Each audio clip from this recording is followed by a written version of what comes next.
nimeandika historia mpya katika maisha yangu, lakini pia katika nchi yangu ya kuchukua fomu ya maombi ya kupitishwa na chama chetu katika ngazi ya mkutano mkuu niweze kuwa mgombea kwa ajili ya uchaguzi mkuu wa mwaka 2025. Kwangu mimi ni historia kubwa, familia, lakini pia hata ndani ya chama. Kwa hiyo nichukue nafasi hii kuwashukuru viongozi wenzangu kwa kunipa ushirikiano na kufikia hatua hii. Kikubwa ambacho nawaomba Watanzania, tusiishi kwa mazoea. Tunahitaji mabadiliko makubwa ya kiuchumi na kiuongozi katika taifa letu. Hivyo hatupaswi kuchagua viongozi kwa mazoea au kwa ukubwa wa majina yao au kwa ukubwa wa vyama vyao. Idea inatoka kwa mtu yoyote, sio mpaka awe na ukubwa wa chama cha kisiasa. Idea ya uongozi inatoka katika fikra chanya za mwanadamu wa aina yoyote, midamu ana akili timamu na ana uelewa wa kitu ambacho anakifanya. Mimi ni miongoni mwa Watanzania ambao naelewa ninachokifanya katika kupambania hii nafasi.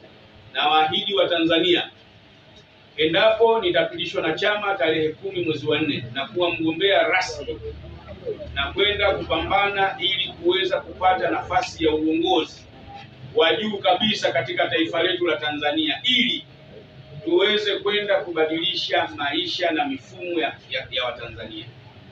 Ndugu zangu, hadithi mtaani ni nyingi sana, lakini uhalisia wa maisha ya Watanzania ni maisha magumu ambayo yanahitaji majibu kutoka kwa viongozi wa kisiasa. Lakini tumekuwa na tabia za kupeana matumaini. Tunaishi kama watoto wa vifaranga.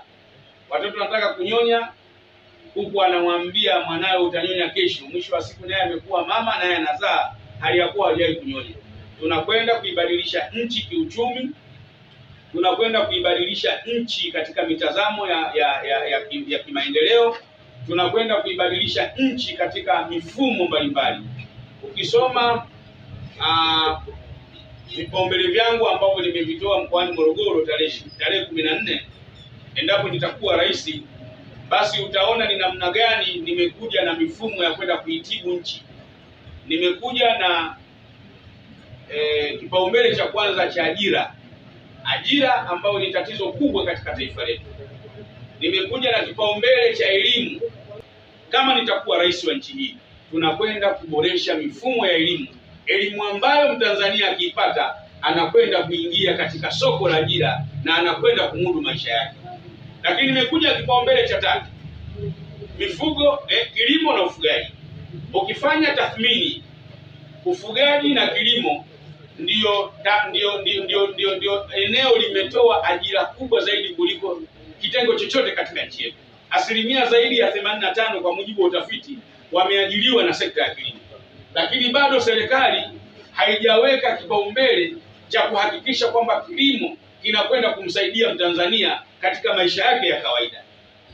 Lakini mifugo, viatu ni ngozi. Vifungo hivi vya shati ni mifupa. Ni gundi. Ni mikanda ya suruali. Ni makoti ya baridi. Lakini Tanzania mpaka sasa hivi hatujakitumia vizuri miundombinu ya wafugaji na mifugo yake ili Watanzania waweze kuishi kutokana na ufugaji na kilimo. Endapo nitapata nafasi ya kuwa rais wa nchi hii, tunahakikisha tunakwenda kuboresha mifumo ya kilimo na mifumo ya wafugaji na ufugaji wenyewe ili uweze kuleta tija katika taifa letu na kumaliza tatizo la ajira. Lakini ndugu zangu, nimekuja kipaumbele kingine cha kumsaidia mtoto wa kike katika kupata elimu na teknolojia. Ukiingia katika tathmini na takwimu mbalimbali duniani, hasa upande wa Tanzania, watoto wa kike wengi wao hawapo katika soko la ajira katika teknolojia. Maana yake Watanzania wanawake, wasichana wamepitwa na teknolojia tofauti na watoto wa kiume. Lakini ukiangalia watoto wa kike katika teknolojia katika nchi yetu hawapo kabisa katika ramani. Nikaona kutaka kumsaidia mtoto wa kike, tunawajibika kama serikali kuhakikisha tunatoa upendeleo kwa watoto wa kike, kuwapa elimu ya uhakika, lakini pia kuwasogeza katika ushindani wa teknolojia. Haya ni baadhi ya masuala ambayo nimekuja nayo ili kutibu matatizo ya Tanzania endapo nitakuwa rais wa Jamhuri ya Muungano wa Tanzania katika nchi hii. Ombeni wa Tanzania, mjiandikishe kwa wingi katika maeneo ambayo daftari linapita. Kwa sababu bila kujiandikisha hatuwezi kupata kura za kutosha katika uchaguzi mkuu. Lakini muhimu kabisa, usipokuwa na amani katika taifa lako, huwezi ukafanya hata huo uchaguzi. Naomba Watanzania wasishirikiane na viongozi wa kisiasa ambao wanatoa maneno ya kuhatarisha usalama wa taifa letu. Leo Tanzania kuna vyama vinasema kusipokuwa na mabadiliko ya kisheria hakuna uchaguzi, na watatumia gharama yoyote kuzuia uchaguzi. Hii ni jinai, na naomba nitoe mwito kwa serikali. Haiwezekani Mtanzania akaendelea kutamka jinai na akaachwa huru, na sheria zipo zinazoweza kudhibiti maneno yasiendelee ya ukatalishi wa amani. Unaposema utazuia uchaguzi kwa gharama yoyote, mnajua maana ya yoyote? Njia halali au njia zisizo halali.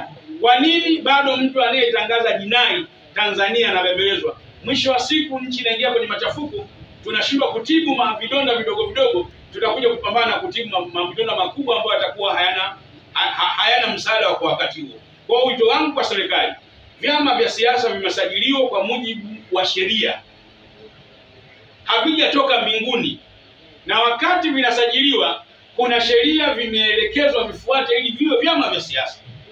Kunapokuwa na chama cha siasa ambacho kinatoa kauli nzito ambayo inakwenda kuhatarisha usalama, lazima serikali iweze kuchukua hatua stahiki kudhibiti uvunjifu wa amani na kuhatarisha usalama wa taifa.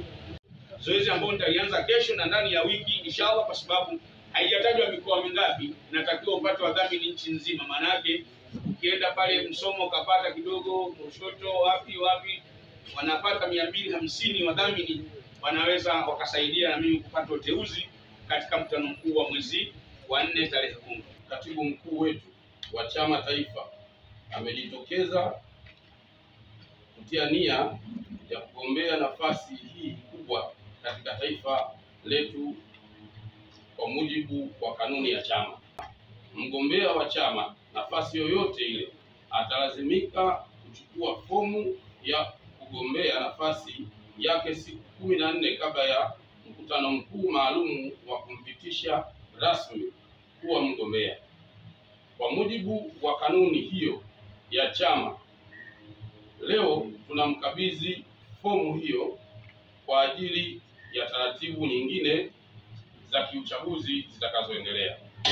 Aidha, mgombea anatakiwa aweze kupata wadhamini 250 nchi nzima.